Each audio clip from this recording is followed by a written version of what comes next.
Welcome back to another video, guys. I'm glad to announce that I passed 700. I think I said that last video. I ended up getting I got up to 720, 730 today. I was playing this guy, we kept on rematching each other, and I ended up going from 7-2 to 730 down to 718. So it's we kind of won. I won every second game. So it was about evened out to about the middle, and his elo's now about mine too. So oh well. Anyway, I wanted to announce this game I was playing today. This isn't the same guy, by the way. Should probably make that clear. This is a game I played after spending the past week studying that plan I made about 2 episodes ago. Yeah, I'm really proud of that one. Sorry if I sound out of breath. I was just running around the house. Alright. So, basically, this game, I got 90% accuracy. 90.4, I believe, yeah. Here it is here. I'm very proud of this. Surprise, surprise. It's a pretty big accomplishment for me. Yeah. Didn't get any brilliant moves, sadly. But, again, just kind of played this game really well and, ended up beating Omega Bravo. But before we start anything, I want to start a little tradition we do. I've been thinking about this since last video, actually. Where what I would do is I change the board in pieces every game, or every video, because just switches things up. So I got about the same video for every, or the same board in pieces for about every month, or week. So every time I upload, week or two. So I feel we'll get into that right now. So let's look at the pieces. Part of me wants to go blindfold, but I know I'm not that good. So let's look at some of these pieces. I'm thinking about maybe, what is Neo? But 3D chess. I'm not that good. What is Bubblegum? Games room. Let's maybe do the board first. I got purple. Maybe is there translucent? I like the translucent. Maybe we do marble on that. No. Graffiti on translucent. I think that looks really good. Piece animations. Well, let's do arcade. I usually have none, but let's do. Actually, put up fast on. And yeah, that looks good. Sound theme. I'm gonna keep that. I don't want to do anything too crazy. Let's go back to my games. Let's refresh these pages. Look at that.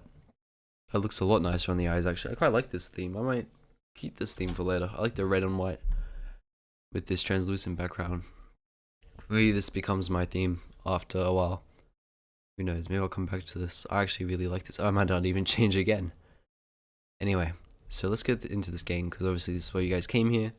As you guys can see, he ended up resigning since this is the end of the 31 move game, and got Maiden 2 and Maiden 5, so he wasn't really winning this game anyway. So let's start this first up looking at the eval bar. Yeah, this game was a bit of a slideshow. The opening was kind of rough, but after the opening I just kind of won. Anyway, let's go through this. So we started playing e4. I return back with the Karo, since this is kind of my repertoire. If he does e4, I respond with the Karo. If he does anything besides this move, so f4, I don't know, no, so that's not f4. C4, f4, even b3, I will respond with the Dutch, classical Dutch to be precise. So he continues with his opening. I end up placing this, doing the Karo. He doesn't take, so I just put my bishop out there, and look at that, 64% win rate with the Karo Khan. Obviously, I'm just better. Hopefully that doesn't come back to bite me. Anyway, so he pushes to the middle. Obviously not the best move. I lock in my bishop, or lock my bishop out, just doing these moves, just making sure I'm all ready. He plays that back. I just take, since in Gotham's video, he's just if they respond with this, just take. And I trust Gotham with my entire chess elo. all 718 of it. So he takes back. I put my queen here since I remember in the video, once you're in this position, you kind of want to get your queen out, so we eye down this pawn and kind of look here. I think in the video I was talking about like if they had this, and this is a really good move because that way this pawn starts to get really weak. But I just figured if I put this here anyway, here, I'm just kind of in a good position. I'm kind of stopping any queen side threats, and I can kind of focus the game around the king side. He responds back by taking. I was thinking about taking this way, however I realized if I take this way, our kings are looking at each other and it only takes one check before everything kind of just goes downhill. So I decided to take with my c3 pawn, c6. So if I get these names messed up, I'm trying to learn all the piece positions and get used to saying the names whenever they move. So hopefully I can start playing blindfolded. Anyway, I take back. He moves his bishop out, kind of looking at my queen. I didn't really like that, so I took his pawn. He blunders this bit, just like defending the knight, but just a really bad position to be in. So I end up finding this great move, queen b4. This way I can pin the bishop and the knight, and also pin the knight to the king. So I was really proud of this move. He moves his bishop back. I didn't really like this idea since I couldn't really attack it. However, I find this move, knight c6, kind of just attacking his bishop and also attacking this square, with thoughts of like moving this here or taking the bishop here. He doesn't move his bishop, so I take. It's a great move because it's just free. He moves his rook, kind of eyeing down my queen. I just take the knight that he forgot about for some reason. I now just push my g3 pawn, g6, to kind of focus on fianchettoing my bishop, and also look at maybe moving my knight here to start getting it out into the game. He attacks my knight, I just take his bishop. He provoked it, bishop's hanging. If I take, I force him to take with another piece, since otherwise, well, you can't obviously do that because we can just trade queens. So he would probably take with this, but I just decided to take because I'm being threatened to move out, and this knight has already got a bishop that was here, so I might as well just like get its value, like milk it. Anyway, he takes back with the king's pawn, g2. I move my bishop here, fianchettoing it, since I'm now looking at the position.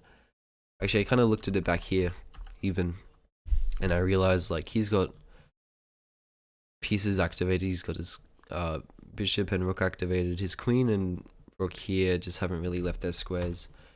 Let's see, do I remember what the colors were? That's not the color. Yeah, as you can see, these squares, these ones are activated, these ones are not, and I've only got 2 ones activated.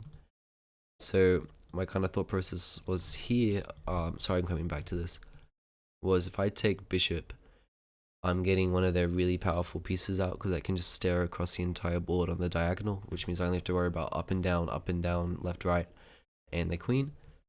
So I decided to just simplify, take this since I'm up so much, since I'm up 7. And I also realized after I make this move, I thought I took first, I realized here is moving this forwards is just because I need to activate some other pieces, and my king is in the center still. His king is obviously stuck behind a wall, so his king's just more safe than mine. He provokes, I take, like I said earlier. I play my bishop here, preparing to fianchetto, also eyeing down this pawn. Oh, what did I do here? Let's go back here. I play this, eyeing down the pawn. He plays rook b3, attacking my queen. I just move my queen back, keeping pressure on the pawn, and also keeping his queen pinned to the pawn, since it just removes a piece from the game, and I have like lots of threats. He starts pushing his pawn. I play this move. It says that that move's the best, but I played this move because it probably wants me to castle actually. But I played this move here with the entirety of the idea of him taking, me taking back, and even if he takes, I have an entire open file to myself, and I guess so does he, but it's just an open file. I like open files. He takes, I take, he takes. I now push my knight out because I realize this thing's getting really close to me. Very soon other pieces are going to start getting involved and my king's not going to be very safe. So I decide to castle. He now attacks my queen. I realized the pawn is hanging, the c4, 3 pawn is hanging, so I decided to take it. He attacks me again with his rook. I just moved my queen out the way, keeping pressure on this diagonal, just not letting go of this diagonal. Moves his queen down. I'm like, okay, I'll move my rook over, because now I control lots of area, and especially on the queen side. Although his king is on the king side, I have 2 pieces defending my king on the queen side. On the king side, and you know, I've just like, he's got all his pieces, well, the only active pieces actually on the queen side, so I don't really have to worry that much, since it's very hard for to get a rook and a queen over to my king. He plays this move. I realize if I take, and then after I realize I take, he takes, I take, I end up winning the trade with an extra rook. So I decided to take the trade because I'm like, oh, this actually works out for me. Now it's 2 rooks, a knight, and a bishop against, and 5 pawns against 4 pawns and a rook. So now I just have to simplify. I take the hanging pawn. I just kind of look at his, I try to get this thing out. I was thinking about this in the moment, but I realized if I just get my knight out, I'm kind of threatening this, and I just kind of want my knight out so he can join the game. I then now play this move. He takes, I get him with a check with ideas of if takes, I take, and then I'm just up. And then he plays this. He plays this move. I check him again, defended by the knight, and he resigns with 6 minutes left on the clock. And I'm playing over here, then open accuracy of 97.7 and a middle game accuracy of 93.8 with playing a game that was about like twice my elo. So I was very, very happy about that game, and I'm glad it worked out. I've been doing a lot of study. I ended up buying 2 Gotham chess courses, his intermediate boot camp and his middle game, 50 middle game ideas or something. It was, I think that's the name of the course, because he's doing like a 50% off sale. I think that's gone now, but I decided to cash in on a couple courses because I've been eyeing them. I was like, I'm not going to buy them unless it's a discount, and then he throws in a 50% discount. I'm like, oh, I'll grab these. And I did, and obviously they're paying off really, really well. So thank you guys so much for watching the video. Let me know if there's anything you guys want me to do in the future. I'm going to still keep posting chess content. Yeah, so just enjoy the rest of your day. Have a nice one.